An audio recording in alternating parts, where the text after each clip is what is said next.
அப்புறம் என்ன, நான் இன்னைக்கே ஊருக்கு பரப்புறேன். ஜாக்கிரதையா போயிட்டு வா.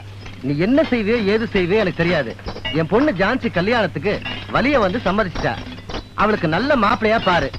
தை மாசம் அவ கழுத்துல தாலி ஏறணும்.